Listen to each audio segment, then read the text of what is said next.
আজকের ভিডিওতে আমি আপনাদের দেখাবো কিভাবে আপনি একটি সিনেম্যাটিক থাম্বনেল তৈরি করবেন। তো হ্যালো ফ্রেন্ডস, আমি এবার আপনারা দেখছেন বঙ্গটেক। তো চলুন দেরি না করে আমরা এই চমৎকার কাজটি দেখে নিই। এই সমস্ত কাজটি আমরা করব PixeLab অ্যাপ্লিকেশন ব্যবহার করার মাধ্যমে। অ্যাপ্লিকেশনের লিঙ্ক আমি এই ভিডিও ডেসক্রিপশন বক্সে দিয়ে রাখবো, আপনি সেখান থেকে ইনস্টল করে নিতে পারেন। তাছাড়া প্লে স্টোরে অ্যাপ্লিকেশনটি অ্যাভেলেবেল আছে। তো আমরা কথা না বাড়িয়ে আমরা অ্যাপ্লিকেশনটি ওপেন করার পরে সবার প্রথমে আমরা আমাদের ইমেজ সাইজ অর্থাৎ থাম্বনেলের যে সাইজ হয় সেই সাইজ সিলেক্ট করে নেব। তার জন্য ওখানে 3 ডটে প্রেস করব। প্রেস করার পরে এখানে দেখতে পাচ্ছেন ইমেজ সাইজ এবং এখানে প্রেস করব। প্রেস করার পরে ইউটিউব থাম্বনেল দেওয়া আছে, এখানে ওকে করে দেবো। ওকে, তো এটি হচ্ছে আমাদের ইউটিউব থাম্বনেলের সাইজ। তো এখানে একটি নিউ টেক্সট দেখতে পাচ্ছেন, এটি আমরা ডিলিট আইকনে প্রেস করে আপাতত ডিলিট করে দেবো।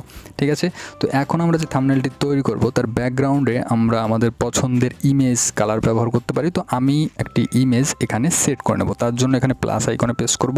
প্রেস করার পরে ফ্রম গ্যালারিতে প্রেস করব। প্রেস করার পরে আমরা আমাদের গ্যালারি থেকে একটি ইমেজ সিলেক্ট করে নিচ্ছি। ওকে, একটি ইমেজ সিলেক্ট করে নিলাম, জাস্ট এখানে থাম্বনেলের সঙ্গে সেট করে দিচ্ছি।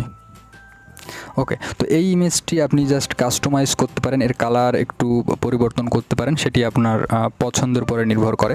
তো আমি এখান থেকে জাস্ট এই আইকনে প্রেস করে এটি একটু কালারটা লাইট করে দিচ্ছি, একটু ঝাপসা টাইপের করে দিচ্ছি। ওকে, তো দেওয়ার পরে এখানে ওকে করে দিলাম। তো দেখুন, একটি থাম্বনেল তৈরি করার জন্য আপনি যত বেশি সময় দিতে পারবেন তত ভালো একটি থাম্বনেল তৈরি করতে পারবেন। তো আমি জাস্ট আপনাদের প্রসেসগুলো দেখিয়ে দিচ্ছি। তো আমি যদি খুব ভালোভাবে দেখাতে যাই তাহলে অনেক বড় হয়ে যাবে ভিডিওটি। তো আমি জাস্ট প্রসেসগুলো দেখিয়ে দিচ্ছি, আপনি অনেক বেশি সময় দিয়ে একটি থাম্বনেল খুবই সুন্দরভাবে তৈরি করতে পারবেন। ঠিক আছে, তো আমরা ইমেজ সিলেক্ট করে নিলাম। তো ইমেজ সিলেক্ট করার পরে এখন আমরা আমাদের কিছু ছবি বা আমাদের যদি কোনো ছবি অ্যাড করার প্রয়োজন হয় সেই ছবিগুলো এখানে অ্যাড করব। ঠিক আছে, তার জন্য এখানে আবারও প্লাস আইকনে প্রেস করবেন এবং ফ্রম গ্যালারি এখান থেকে আপনি কিছু ছবি সিলেক্ট করে নেবেন। তো আমি ফর এক্সাম্পল আমি আমার নিজস্ব 2 থেকে 3টে ছবি এখানে সিলেক্ট করে নেব। তো দেখুন, আমরা গ্যালারিতে চলে আসছি, এখান থেকে আমরা আমাদের 2-3টে ছবি সিলেক্ট করে নেব। তো আমি কিছু ছবি সিলেক্ট করে নিচ্ছি। তো দেখুন, আমি আমার 3টে ছবি এখানে সিলেক্ট করে নিয়েছি। দেখুন, এই ছবির আমার যে ছবিগুলো দেখতে পাচ্ছেন এই ছবিগুলোর ব্যাকগ্রাউন্ড কিন্তু রিমুভ করা আছে। তো থাম্বনেলে ছবি সেট করতে গেলে অবশ্যই ব্যাকগ্রাউন্ড রিমুভ করা ছবি এখানে অ্যাড করবেন, তো দেখতে ভালো লাগবে, না হলে এই ব্যাকগ্রাউন্ডের সঙ্গে সেট। তো কিভাবে ব্যাকগ্রাউন্ড রিমুভ করতে হয় এটি নিয়েও আমরা ভিডিও অলরেডি তৈরি করে রেখেছি। ভিডিওর লিঙ্ক আমি এই ভিডিও ডেসক্রিপশন বক্সে দিয়ে রাখবো, আপনি সেখান থেকে দেখে নিতে পারেন যে কিভাবে একটি ছবির ব্যাকগ্রাউন্ড রিমুভ করতে হয়। ঠিক আছে, তো ব্যাকগ্রাউন্ড রিমুভ করা ছবি আপনি জাস্ট এখানে অ্যাড করে নেবেন। আমি যেমন 3টে ছবি অ্যাড করে নিয়েছি, এখন আমি এই 3টে ছবি এখানে সেট করব। তো দেখুন, আমি জাস্ট সেট করে দিচ্ছি। ওকে, দেখুন আমাদের এই 3টে ছবি আমি আগে পিছনে করে সেট করে দিয়েছি, যেমনটা আমরা সিনেম্যাটিক থাম্বনেলে দেখতে পাই। তো এই যে আগে পিছনে যে ছবিগুলো আমরা করেছি এটি করার জন্য দেখুন এখানে একটা আইকন দেখতে পাচ্ছেন, এখান থেকে আপনি যদি এই ছবিগুলো জাস্ট সোয়াইপ করে আপ ডাউন করেন এই ছবিগুলো কিন্তু আগে পিছে হয়ে যাবে। ঠিক আছে, এটি আপনি এখান থেকে করে নিতে পারেন। তাছাড়া এই যে ছবি, এই ছবি কালারগুলো আপনি চাইলে কাস্টমাইজ করতে পারেন, পরিবর্তন করতে পারেন। ছবি সিলেক্ট করবেন এবং এখানে দেখতে পাচ্ছেন কালার ফিল্টার, এখান থেকে দেখুন আপনি কালার, ব্রাইটনেস, স্যাচুরেশন এগুলো কিন্তু সিলেক্ট করে নিতে পারেন। আমি আর ডিটেলসে দেখাচ্ছি না, আপনি একটু সময় নিয়ে এটি করে নেবেন। ঠিক আছে, আমরা আমাদের ছবি সিলেক্ট করে নিলাম। এখন আমরা এখানে কিছু এফেক্ট অ্যাড করব। তার জন্য আমি প্লাস আইকনে পিএনজি এফেক্ট গুগলে অ্যাভেলেবেল পাওয়া যায়, আপনি চাইলে সেখান থেকে ডাউনলোড করে নিতে পারেন। তো আমি একটি এফেক্ট ডাউনলোড করে রেখেছি, সেটি এখানে সিলেক্ট করে নিচ্ছি আমাদের গ্যালারি থেকে।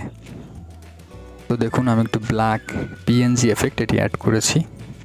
ওকে, তো এই যে ব্ল্যাক এফেক্টটি, এটির কালারও আপনি চাইলে পরিবর্তন করতে পারবেন। এখানে কালারে প্রেস করবেন, এনাবেল করে দেবেন, দেখুন কালার পরিবর্তন হয়। তো আমি জাস্ট এই কালারটি এখানে অ্যাড করে নিচ্ছি, একটু সাইড করে দিলাম। ওকে, ওকে করে দিলাম। তো এই ধরনের এফেক্ট আসলে গুগলে অ্যাভেলেবেল আছে, আপনি সেখান থেকে পিএনজি এফেক্টগুলো সার্চ দেবেন এবং সেখান থেকে ডাউনলোড করে এফেক্টগুলো ব্যবহার করতে পারেন। তো আমি আবারও একটি এফেক্ট অ্যাড করে নিচ্ছি, এটি চাইলে আপনি একটু বড় করে নিতে পারেন। তো দেখুন, আমরা এফেক্ট অ্যাড করে দিয়েছি এবং দেখতে চমৎকার লাগছে। তো এখন আমরা এখানে কিছু নাম দিয়ে দেবো, অর্থাৎ একটা থাম্বনেলে আমরা কি নাম দিতে চাই সেই নামগুলো এখানে আমরা অ্যাড করে দেবো। ঠিক আছে, তো তার জন্য এখানে প্লাস আইকনে প্রেস করবেন এবং এখানে দেখতে পাচ্ছেন টেক্সটে প্রেস করবেন এবং এখানে ডবল প্রেস করবেন এবং এখানে আপনি কি লিখতে চান থাম্বনেলের পরে সেটি লিখে দেবেন। তো আমি এখানে লিখে দিচ্ছি জাস্ট সিনেম্যাটিক থাম্বনেল। ওকে, তো আমি এখানে সিনেম্যাটিক থাম্বনেল লিখে দিলাম। এটি জাস্ট একটু উপরে নিচে একটু সাইড করে দিচ্ছি যাতে একটু দেখতে ভালো লাগে। ওকে, তো এইভাবে আপনি লিখবেন, লেখার পরে ওকে করে দিলাম। ওকে করে দেওয়ার পরে জাস্ট এই জায়গাটায় সেট করে দেবো। তো এখন আমরা দেখতে পাচ্ছি লেখাগুলো খুবই নর্মাল। তো আপনি এই লেখাগুলোর ফন্ট চেঞ্জ করবেন, অর্থাৎ স্টাইলিস্ট ফন্ট ব্যবহার করবেন, যে ফন্টগুলো ব্যবহার করলে এই লেখাটি সম্পূর্ণ আলাদাভাবে দেখাবে এবং খুব ভালো দেখাবে। তো তার জন্য এখানে এই আইকনে প্রেস করবেন এবং এখানে দেখতে পাবেন ফন্ট বলে একটি অপশান দেওয়া আছে, ফন্ট। ওকে, তো এখান থেকে আমি মাই ফন্টে গেলাম এবং এখান থেকে আমি একটি স্টাইলিস্ট ফন্ট সিলেক্ট করে নিলাম। তো দেখুন আমাদের ফন্টটি পুরোপুরি চেঞ্জ হয়ে গেছে এবং এটি দেখতে কিন্তু খুবই চমৎকার লাগছে। দেখতে পাচ্ছেন যে সিনেম্যাটিক থাম্বনেল লিখে দিলাম, ফন্টটি কিন্তু পুরোটাই চেঞ্জ। এবং এই লেখাটি কিন্তু আমরা এখান থেকে আরেকটু কাস্টমাইজ করে নিতে পারি। এখানে দেখবেন স্ট্রক বলে একটি অপশান আছে, স্ট্রক বলে অপশান আছে, এটি এনাবেল করে দিলে এই লেখাটির দুপাশে বর্ডার হয়ে যাবে এবং এই লেখাটি আরও চাইলে আপনি কালার পরিবর্তন করতে পারেন। তো যাই হোক, আমি এখান থেকে কালার পরিবর্তন করলাম না, আমি জাস্ট আপনাদের দেখিয়ে দিলাম। তো এই যে লেখাটি, এই যে ফন্টটি দেখতে খুব চমৎকার লাগছে, এই ধরনের ফন্ট PixeLab অ্যাপ্লিকেশানে কীভাবে ব্যবহার করতে হয় আমি কিন্তু সেটি নিয়েও একটি ভিডিও অলরেডি তৈরি করে রেখেছি। আমি সেই ভিডিওর লিঙ্কটাও এই ভিডিও ডেসক্রিপশানে দিয়ে রাখবো, ঠিক আছে? তো আপনি ভিডিওগুলো পরপর দেখলে খুব সহজেই এই ধরনের একটি চমৎকার থাম্বনেল বা স্টাইলিস্ট সিনেম্যাটিক থাম্বনেল তৈরি। তো এখানে আমি জাস্ট লিখে দিলাম সিনেম্যাটিক থাম্বনেল। এছাড়াও আপনি উপরে নিচে কালার পরিবর্তন করে আরও অনেক কিছু লিখে দিতে পারেন এই স্টাইলিস্ট ফন্ট ব্যবহার করার মাধ্যমে। তো আমি আর ভিডিও বড় করতে চাচ্ছি না, এমনিতে অনেক বড় হয়ে গেছে।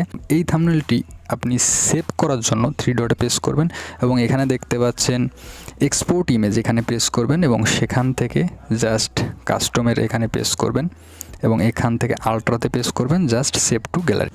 তো এই থাম্বনেলটি কিন্তু খুব HD কোয়ালিটিতে আপনার মোবাইল ফোনে সেভ হয়ে যাবে। তো এটিই ছিল আজকের ভিডিও, যে কিভাবে আপনি একটি সিনেম্যাটিক থাম্বনেল তৈরি করুন। আশা করছি ভিডিও ভালো লাগবে। ভিডিও ভালো লাগলে লাইক, কমেন্ট, শেয়ার করুন। চ্যানেলে নতুন হলে চ্যানেল সাবস্ক্রাইব করুন আমাদের পরবর্তী ভিডিও সবার আগে পাওয়ার জন্য। দেখা হচ্ছে পরবর্তী ভিডিওতে। ভালো থাকবেন, সুস্থ থাকবেন।